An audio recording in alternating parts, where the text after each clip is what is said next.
that might actually be a bit of, you know, a bit of drama over there. So I might actually head over there after I have seen what Caliph Barman actually wants. Wow, he has a Holy Inquisitor right there. Okay.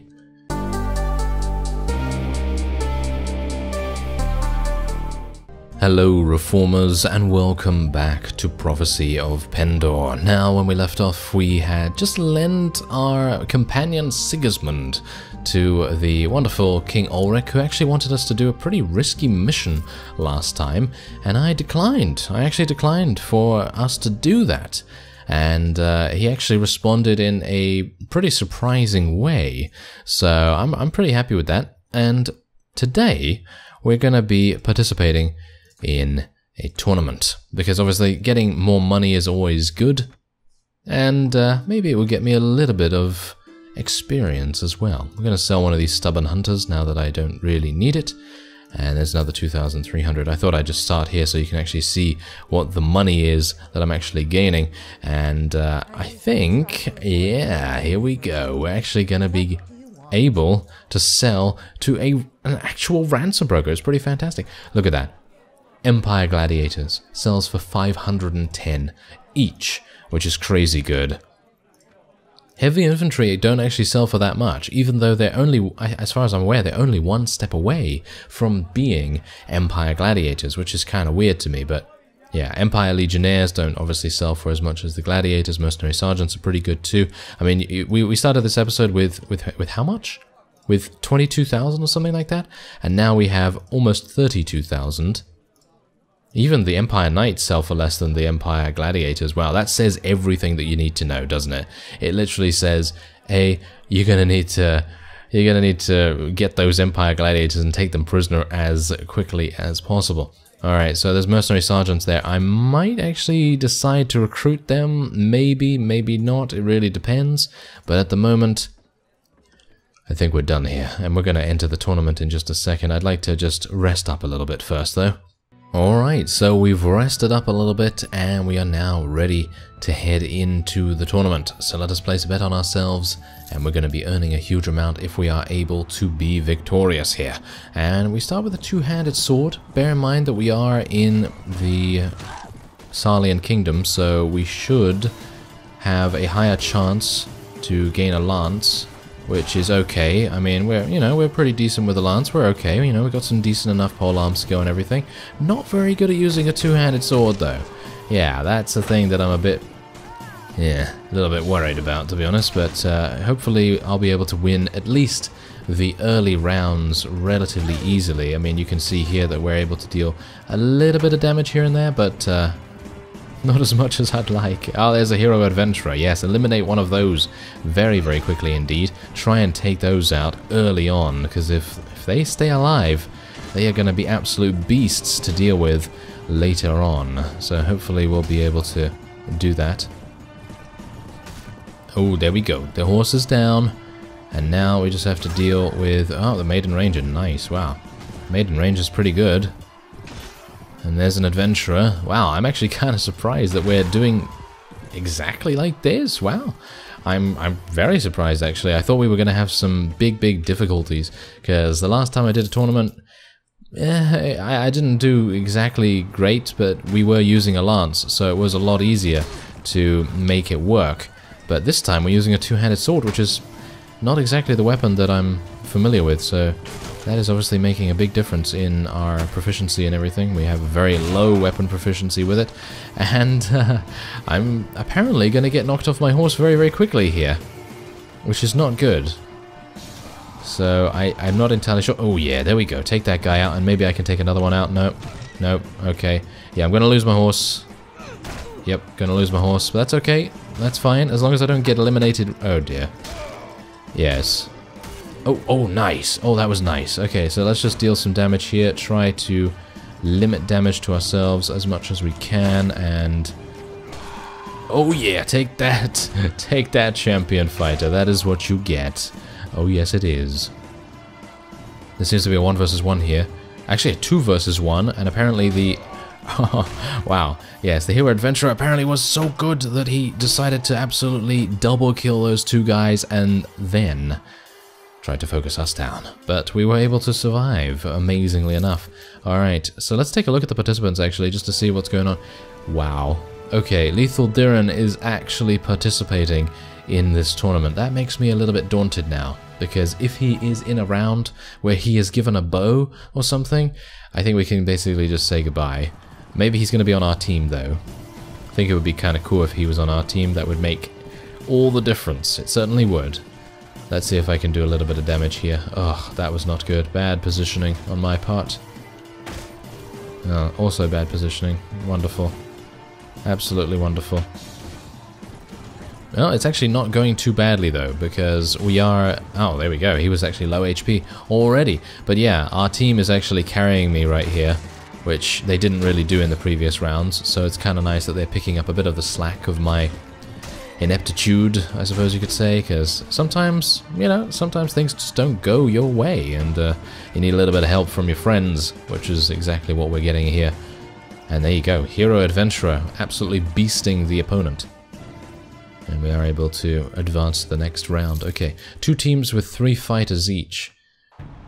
I'm given a two-handed sword again. Apparently I'm just being given a two-handed sword all the time. I guess I don't really mind. I mean, the two-handed sword is good, because it does have that extra reach that a one-handed doesn't, but it is just that little bit slower. So obviously needing a reasonably high proficiency in two-handed obviously helps. And we don't really have that. Yeah, I'm gonna need to kill this guy, I think. There we go. Yes, off the horse, thank you very much. And then take it out. Okay, apparently I thought I got the kill on that, but apparently the Hero Adventurer did. Let's take a look at the participants. Lethal Diren actually got knocked out of the tournament. Very surprised. Okay. But we have Kratos. Oh my. This is not good. This is not good at all. Okay, I'm given a one-handed. This is interesting, and I spawn right next to my opponent? Very strange. Well, at least a one-handed I'm pretty good with. My proficiency means that I'm going to be swinging a lot faster. The guy's already off his mount, and it seems like we should have this in the bag. It really just depends on how well I use my trample of my horse. Because if I'm able to use my trample just like that, over and over, we should be able to achieve victory, so that he can't block or retaliate in any way. And there's Kratos. Yes, there you go. Taking him down. That was a lot easier than I anticipated, but yeah, I guess it's just because of the speed difference between his two-handed sword and my one-handed, but of course it depends on his proficiencies as well. But I think in general, one-handed is probably going to be a little bit quicker than a two-handed, at least in this setting. So let's see if I can... Ooh, okay. We did a lot more damage to him than he did to us, so that's nice. This is probably a Hero Adventurer, by the way, so we do need to watch out. Even if we have the same kind of weapons, we're gonna try and use the same tactic again. I know it's a bit cheap, but this is the most efficient tactic on dealing with a shield user, or basically anyone, really, but because he has a much shorter reach, because of the one-handed weapon, it is a much easier tactic to use than just trying to wear down his shield or something like that. But there you go. Easy enough to win there. Nice. Actually pretty good. And we were able to get another 21,020 renown. Very nice. Alright, so here's the thing. I would like to get Alyssa, but I think she has problems with a few people, so I'm probably not going to do that. Let's go into the castle here, because I don't know whether there's anyone that I can speak to maybe schmooze a little bit, you know, because I was hoping maybe I could improve my relation with my lady, but she's not here. So I'm going to go to Kelradan Castle once again. There's a 3 Seers patrol. I was thinking that they might have something awesome to rescue or something like that. You can see here that I do have the quest to visit Lady Sonadel, so we're going to go over there and do that. And we do have a pretty maxed out army at the moment, so the only thing that I can really do right now is maybe actually just take a look at my weekly budget here, because you can see exactly where we have dye works and indeed enterprises as a whole. And let's actually see here. Windholm, Javiksholm, and I think that's it actually. So it seems like, I don't have anything in Valenbray. I don't have anything in Valenbray, so I'm going to need to rectify that as soon as possible. And I think I have something in Naltar. Yeah, I have something in Torba, I have something in Naltar, I have something at Singal. And is there one left over? Yes, there is, which is what? Ishkomen. Aha. Okay, so we need to go to Valenbray and we need to go to Ishkomen, and maybe along the way we'll be able to speak to Our Lady and engage a couple of units to level our forces up and to gain even more cash, because cash and indeed honor in Pendor is power. That's basically it. It just goes straight equal out to those things, because when you have money, when you have honor, you're able to create your custom knighthood order a lot earlier and a lot more efficiently, and the units that you're going to get out of it are going to be much, much better. And obviously, because I have Sigismund and because I have Sara in my party, they're going to be extremely good companions to teach various skills to our units as well. Because as far as I remember, at the very least, in the custom knighthood order, menus and stuff, you can basically place, I think, 1 or 2 companions. I can't really remember right now, but you can basically use a companion's attributes and skills to advance your own unit skills by telling them to train them. And yeah, hopefully we'll be able to use both of those to level up certain skills. Like, I think Sara is really, really high level in agility, and Sigismund's really high level in strength. And I think maybe Lethal Durin could probably be used to level up maybe some proficiencies, because I think his proficiencies are really high as well. Anyway, do you like poetry? I don't think I have any other poems. No, I don't have any other poems. And I think I need 15 relation to actually marry her, so I guess we'll just come back at another time. So let's go down to Ishkomen first, because I think we might have a better opportunity to come across a couple of Singalian slavers than anything else. And they might actually have a pretty large amount of prisoners as well if I want to swap some out, because as I did say in the previous episode, these brigands, highwaymen and so on, they don't really level up into amazing units. They don't actually level up into anything, so that's kind of something I'd like to try and correct. There are some Singalian slavers. There's only 27 of them, however, but we could take a couple of them prisoner. So, might make sense, but well, as we've already arrived at Ishkomen, I'm not going to chase after a party that is less than desirable, shall we say. Now, I don't exactly know whether this vassal really likes us. Yeah, apparently he doesn't. Great. Okay, so I'm going to need to go into the castle here and see if I can speak to him. Who's this? He's the Seneschal of the Law. Oh, okay. And who's this? He's a vassal. Okay, that's absolutely fine. You may have heard that I impale those who rob or raid in my territory. Keep that in mind. Oh, how pleasant. Very nice. Good, good. Okay, so Caliph Barman, yes, bartender, he's currently at Torba. Alright. So we're going to go down to Torba and hopefully try and speak to him and hopefully get his relation back up. And apparently a bunch of the Salian vassals were eliminated. I see. Okay, so yes, Ravenstern was attempting to take Mistmire Castle, and that might actually be a bit of a bit of drama over there. So I might actually head over there after I have seen what Caliph Barman actually wants. Wow, he has a Holy Inquisitor right there. Okay, is the Holy Inquisitor aggressive towards me? No, they're not. Okay, that's interesting. Oh well. Okay, so he's left. Are you serious? He has actually left Torba? I saw a Caliph over here, but that wasn't him. Oh dear.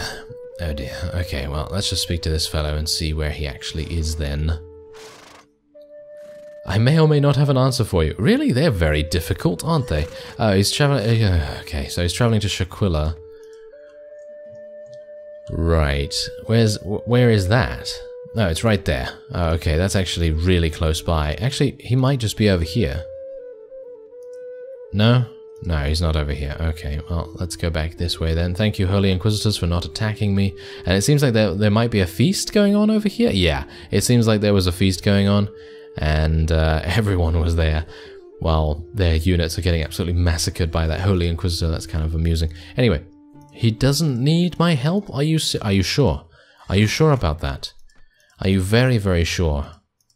Yes, apparently he's very sure. Oh well, never mind. Okay, so that's the reason why we don't have an enterprise in Ishkomen at the moment. He is at -1 relation, so that's not actually a big deal, because with time, his relation is going to go back to 0, so hopefully that's the case.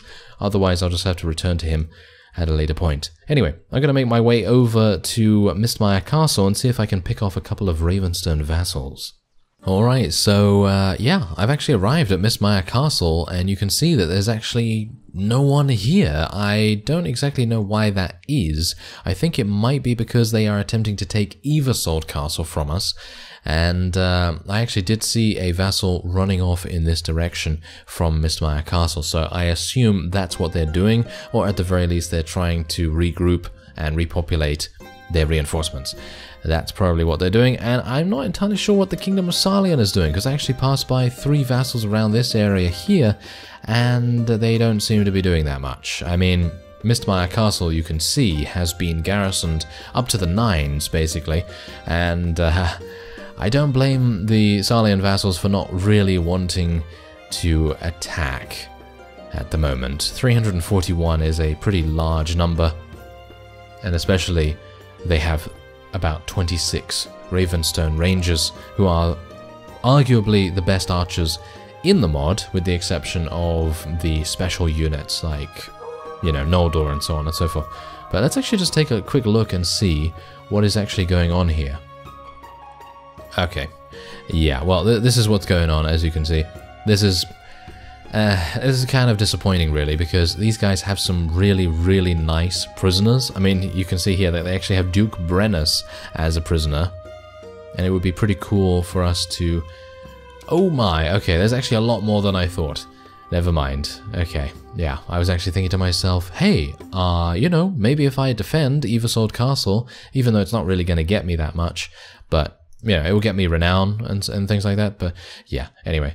I was thinking, let's defend it, and maybe I can then prey upon some of the weakened vassals from the siege defense, and maybe rescue some of the prisoners, and, as I say, swap out some of the less desirable units from our army, and gain a couple of straight upgrades, which would actually be pretty cool. But that's not going to work right now, so I'm going to go down along the coast, and we're gonna maybe try and find a large bandit party of Vanscry warriors or something like that. They tend to drop some really good loot. And I'll also be heading to Valenbray and maybe seeing if there's a vassal that I can schmooze over there. And maybe he's gonna be a little bit more agreeable than Caliph Barman. He's not very happy with us. So let's see if I can actually do that. I mean, there's actually some Knights of the Dawn here, and they have Vanscry Marauders, as well as warriors, and some heretic units, and a Vanscry Jarl.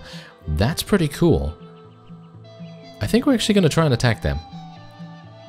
We're going to try and attack them. I know this is probably not the best idea, considering their relation is going to go down with us, and at the moment, they have only -6. Which is really not even that big a deal. -6 is absolutely fine, and I could technically help these guys to make them neutral, but their prisoners are so incredibly impressive, shall we say, that I'd very much like to do that. So let's see if their relation is actually going to go down. It didn't seem to go down when I went into the battle. Usually that's what's going to happen. Not going to tell anyone to hold position here. That's absolutely pointless. We're just going to tell everyone that I'm going to charge in, and isn't my horse crippled at the moment? Well, it doesn't seem like it. 181 couch damage, that's pretty nice. But yeah, anyway, we're just going to let everyone do their thing and try and eliminate them as quickly as possible. And then we'll head on to Valenbray and see if I can purchase that additional enterprise. And what I'd also like to do is maybe I'm gonna have to do like a bit of a Google search on that, because I think I need to I need to have a Qualis gem, or I need to have good relation with the Noldor to be able to access Quickfen's shop. Is that correct? I can't remember. It's been such a long time since I've actually gained access to Quickfen's shop, because in the previous series that I did about 1.5 years ago, didn't access it. Didn't access Quickfen's shop, so yeah, I didn't have the opportunity to do that just yet. So, kind of forgetting whether I just need a single Qualis gem to be able to do that, because I obviously have a Qualis gem, pretty easy to access it, because I wouldn't mind getting a Noldor bow and actually starting to shoot people. I think that would be kind of nice. But anyway, let's let everyone choose if they want to take something. Wow, awful loot, very awful loot. But oh yeah, we're going to be getting Vanskree, Marauders, Raiders. Well, the Warriors are obviously the best apparently, and we're going to be swapping out a whole bunch of units here as well. I mean, I'd like to get those Sarlian Halberdiers leveled up fully, finally, because it's been a long time coming, you know. This Doom Guide's still alive, by the way. Let me not jinx her any further than I already have just now. And we're just going to swap out these Brigands and the Highwaymen. And Mercenary Infantry actually do become something pretty good, but Red Brotherhood Thieves and the Guildsman's actually not that bad. So I'm just going to keep the Guildsman at the moment, and we're just going to get the Marauders, I guess. Now, let's actually just get the Rogue Blackheart Squire and the Heretic Magnus first. And I think these guys are actually really good too. I think the Heretic Minions actually do level up into Worshippers. Yes, they do. So I think that's much better than taking the Vanskree Raiders. Unless the Raiders level up as well. I mean, that's the thing. I don't actually know. So let's just swap them around a little bit here. Yeah, they level up into Warriors. Wow. That's actually really, really cool. So if I can maybe swap out Cobra Warriors, perhaps? These guys are all pretty good. Crom Guards, as I've said, are not exactly great. So maybe I could swap out one of those? Let's swap out a couple of those, and we'll just get the Raiders, and we have one more space. I mean, I could get a Heretic Minion or one of these. Let's get one of these, I guess. I don't really know. It's kind of annoying having such a small army capacity when you just have so many good units to take prisoner, but well, to rescue, shall we say. Anyway, there you go. Yeah, they did actually reduce. Okay, so you know Kasim in Barclay would say that someone with your attitude has navel vision. Your head is stuck. Oh dear, where the sun don't shine. Oh dear, they don't like each other. They do not like each other. Well, we kind of know that, don't we? We kind of know that. Anyway, that will be it for this episode. I thank you very much for watching, and I will see you next time.